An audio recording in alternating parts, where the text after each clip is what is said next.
Okay, so now we have our three bass elements, it is time to start mixing in our secondary elements.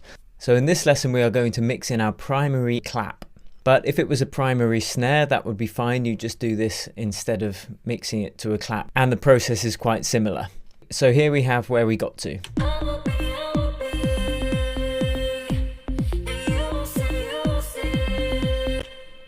And here is our clap sound.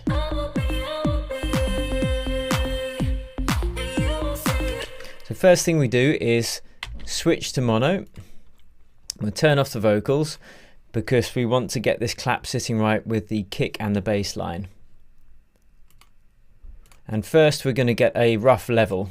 So we'll just loop the busiest part of the track and slowly bring up the clap until it sounds about right.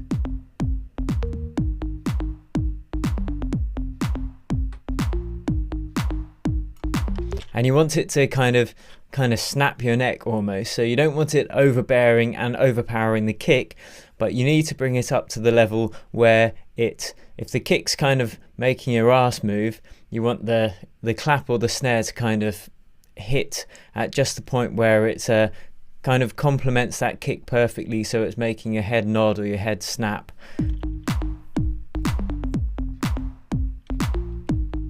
Now we'll get all the levels just right at the end of the mix, but this is about where it's going to be anyway.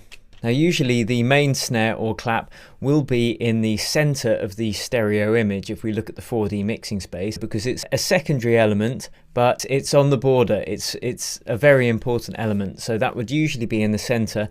If you had two different main snare or clap sounds, which is more popular in some types of EDM, you might have one clap panned left and one clap panned right, so it sounds really wide, but most of the time the main sound will be in the center. So the first step in terms of processing, after the gain staging of course, is the equalization to remove any unwanted frequencies. So first let's have a look, and we can see that I've just taken out the low end, and there will usually be low end in a clap and almost certainly a snare that you don't need.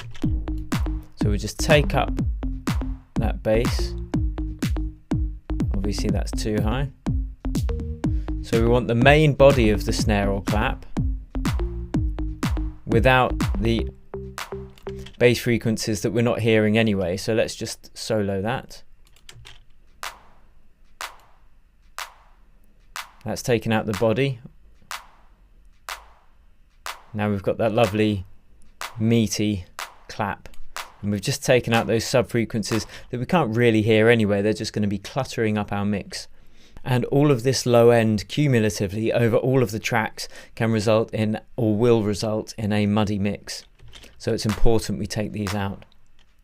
The next stage could be adding some light saturation, but we're actually going to leave that because we're going to apply some to all of the drums on the drum bus later on.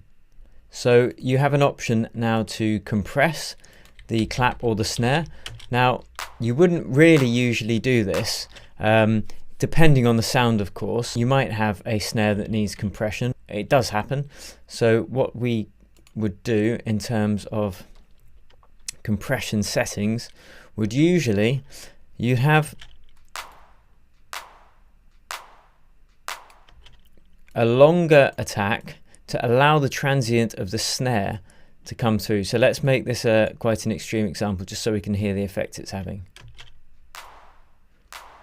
So that's taken out all of the transient energy of the snare or of the clap. So that's bypassed. So that's why you take the attack up to let that initial transient through. So this is bypassed. And with.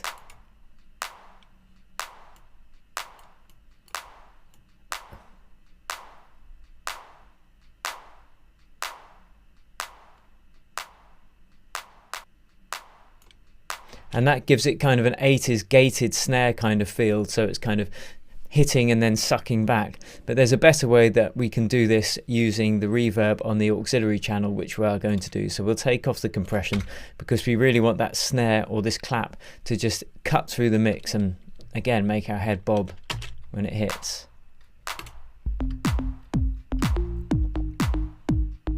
So after the compression, if that's what you were going to do, of course, then you could add some EQ. So we could boost any frequencies that we think it needs. And this is where you can brighten up the top end a little bit. I mean, this clap is from a drum machine. I think it's a 909, a classic drum machine. It's already quite bright, but I think I probably brightened it when I was building the sample anyway. But you might add a high shelf and just boost it a little bit.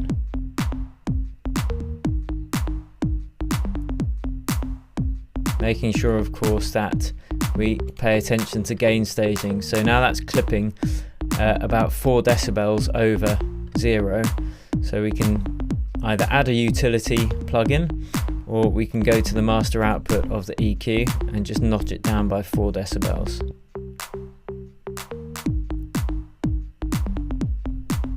So you can hear that's a lot brighter in the top end now. If you have a snare, you can boost the low frequencies to add a bit more body, or the mid frequencies. You can do it with a clap too, but claps are usually higher than snares in terms of frequency. But you can still boost to increase some body. You just want to make sure that you're not cluttering up those low mid frequencies, which does happen quite often. So I'd actually leave boosting those lower frequencies of the snare or the clap until right near the end of the mixing process, where we're listening to every element together.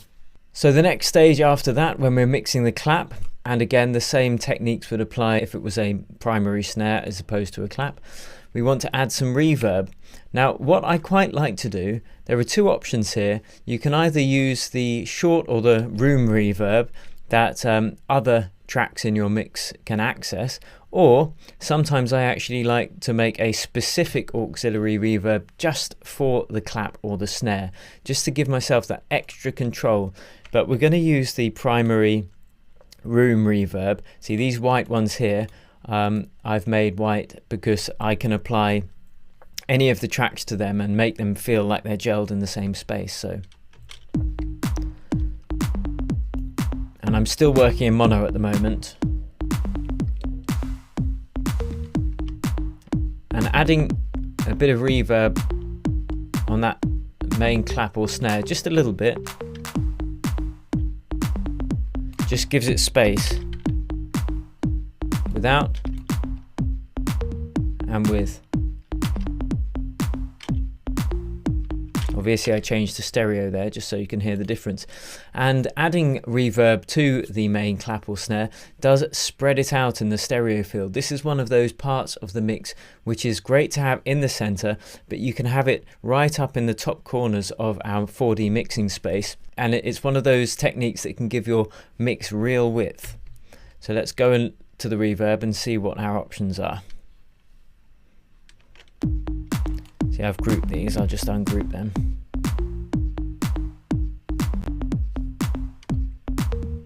So we can see after the reverb, which is set to 100% wet, I've made sure the pre-delay has been considered. It's a very short decay time, and I rolled off all the low end of the reverb, because we don't want those bass frequencies coming through in the reverb. I've then boosted it with a utility plugin, just increase the gain. If you had a slower song like a future bass song or a trap song, you might want a longer hall reverb. So let's just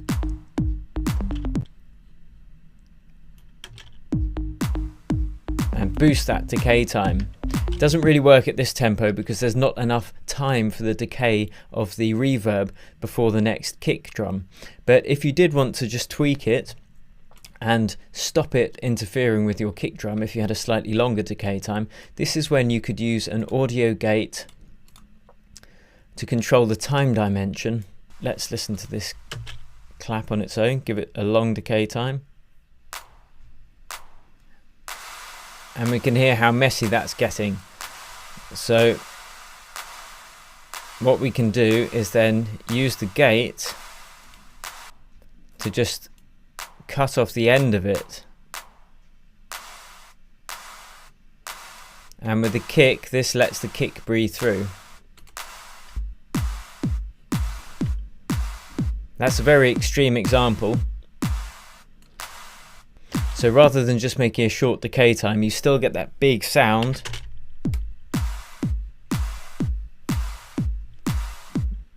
But it doesn't completely clog up the mix, because the reverbs aren't layering over each other as they do without the gate.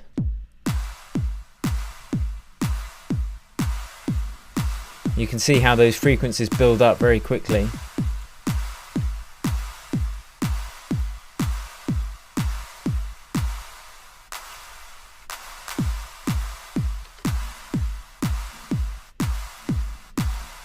And using that gate just gets rid of the very end of that reverb so we can have a cleaner mix. And what I like to do is actually, when I design my room reverb, I design it from the snare, and this is because it's such an important part of the mix. So it might sound like this.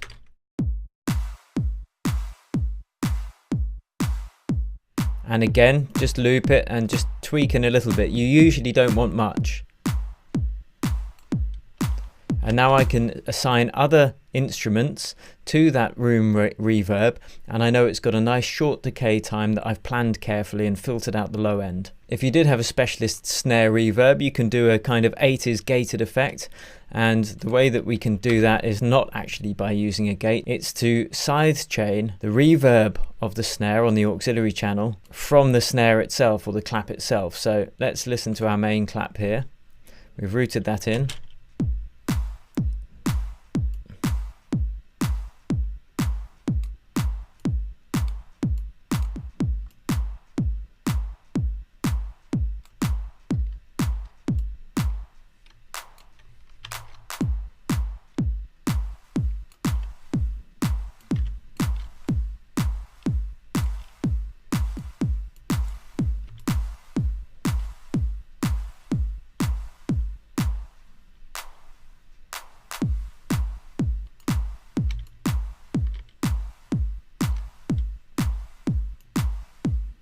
So that's with no sidechain compression.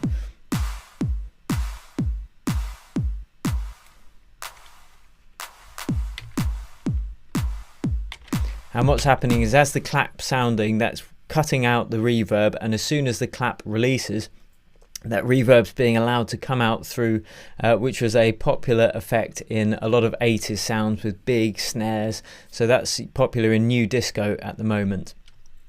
And that is how you mix your main snare or clap. Next, we are going to look at some of the more musical elements like the piano and the chords, because they are next in importance, and we'll add the other drum sounds like the hi-hats and whatnot a bit later on in the process, because they're complementing all the other elements further up in this mixing pyramid. So I will see you in the next lesson.